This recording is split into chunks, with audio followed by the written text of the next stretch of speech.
Now we shift our attention to Group A, where South Africa and South Korea are about to face off in a match that has massive implications for both sides. Two teams, two completely different situations, two nations with everything on the line. South Korea came into this tournament with moderate expectations. They've been a regular at World Cups for years now. This is their 11th appearance. They've got experience, they've got quality, and they've got a captain who's playing in his 4th World Cup. Their opening game, a 2-1 win over Czechia. They fought back from a goal down to deservedly win that match. Lee Kang-in was outstanding, and Hwang In-beom equalized before Oh Hyun-gyu scored the winner in the 80th minute. Then came Mexico, the co-hosts. A cruel 1-0 defeat. An egregious error from goalkeeper Kim Sung-gyu allowed Luis Romo to score the game's only goal. That loss left them with 3 points from 2 games. South Africa, on the other hand, Bafana Bafana. This is their 4th World Cup appearance, but they've never progressed beyond the group stage. Their first was as hosts back in 2010. Now they're back after a 16-year absence. And it's been tough. A 2-0 defeat to co-hosts Mexico on opening day. Yaya Sithole endured a wretched match, ceding possession before Mexico's first goal and then seeing red in the second half. Then a hard-fought 1-1 draw against Czechia. Teboho Makona scored from the penalty spot in the 83rd minute to salvage a point. That draw gave South Africa a fighting chance. They've got 1 point from 2 games. South Korea have 3, so the stakes couldn't be clearer. South Korea need just a draw to guarantee their place in the round of 32. A win secures second spot in Group A, even if Czechia beats Mexico. South Africa need a win. Nothing else will do. Only 3 points will keep their World Cup dreams alive. But there's a twist. South Africa are without their 2 most creative players. Teboho Makona is suspended after picking up bookings in each of the opening 2 games. He'll serve a 1-match ban. And Themba Zwane, the vice-captain, was harshly dismissed for violent conduct on match day 1 and given a 3-match ban by FIFA. That's a massive blow. Makona is the only player to have scored for South Africa at this World Cup. That penalty against Czechia was their only goal. And he's been the heartbeat of their midfield. South Africa manager Hugo Broos, the 74-year-old Belgian coach, has been in charge since 2021. He's built a team around domestic players from Orlando Pirates and Mamelodi Sundowns. 19 of the 26-man squad play in the South African League. The South African lineup for tonight: Ronwen Williams in goal, one of the best keepers in Africa. Back 4 of Kaliso Mado, Bekezeli Mbokazi, Ime Okon, and Aubrey Modiba. In midfield, Jaden Adams comes in for the suspended Makona, alongside Talentim Batha and Svefolo Sithole, who's back after missing the Czechia game through suspension. Up front, a front 3 of Thapelo Masiko, Evidence Makopa, and Oswin Apollos. Burnley's Lyle Foster, with 10 goals and 28 international appearances, waits on the bench as a second-half option. South Korea, managed by Hong Myung-bo. He's experimented with a safety-first back 3 system, moving away from their usual high-pressing 4-2-3-1. Results have been mixed, but they've been solid defensively. The Korean lineup: Kim Sung-gyu in goal, back 3 of Lee Han-beom,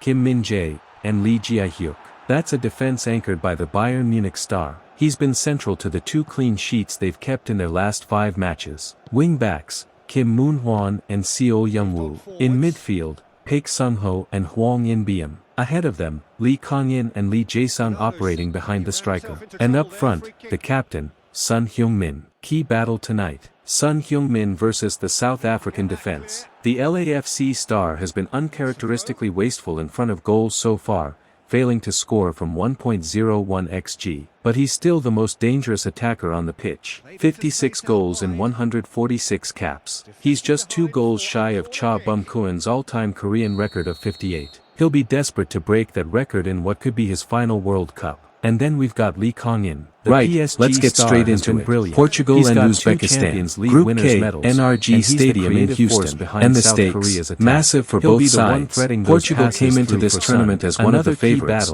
but that opening game against DR Congo, a 1-1 draw that left more questions than answers. João Neves put them ahead inside 6 minutes, but then they sat back, tried to protect it, and got punished right on the stroke of halftime. Yon Wissa equalized, and suddenly a team expected to cruise through the group stage stage is under real pressure. And then you've got Uzbekistan, first World Cup appearance ever, first Central Asian country to make it to this stage, but they started with a 3-1 loss to Colombia. Here's the thing though, they were level at 1-1 with 30 minutes to go.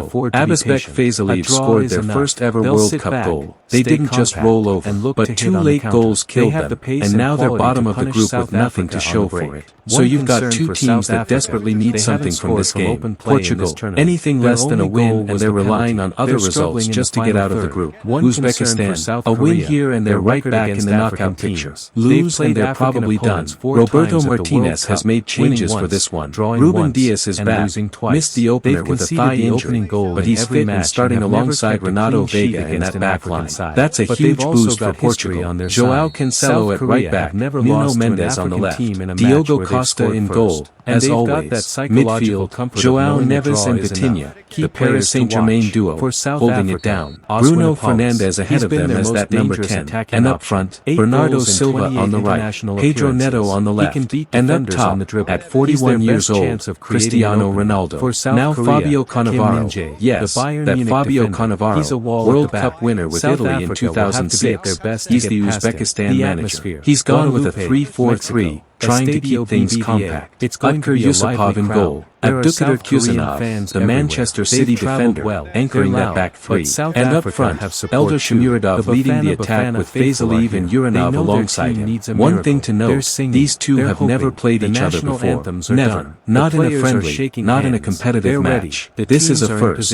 And we're underway in Houston. Portugal have come flying out of the blocks here. Absolutely relentless from the first whistle. Within 2 minutes, Bruno Fernandes is driving forward, whipping a dangerous ball into the area. Uzbekistan's defense just about deals with it. 60 seconds later, Fernandes again, this time a shot that takes a deflection and goes just over. Early corner. This is exactly what Portugal needed. They look hungry, but they look like they've got a point to prove. 4th minute now, Nuno Mendes bombing down the left flank. He delivers a pinpoint cross into the box. Ronaldo's there, just a split second late on the touch. That would have been a certain goal. The ball runs through, close, very close, but Portugal aren't letting up. Fernandes again with another ball in. Kuzanov, the young Uzbek defender, heads it clear bravely. He's going to be busy tonight. And here it comes. 6th minute. Cancelo plays a ball to the far side, whips it into the near post. Ronaldo turns on it, half volley, and it's in. Cristiano Ronaldo scores in the 6th minute. He becomes the first player ever to score in 6 different World Cups. Look at that celebration. The SAUU. He knows what this means. The relief on that face.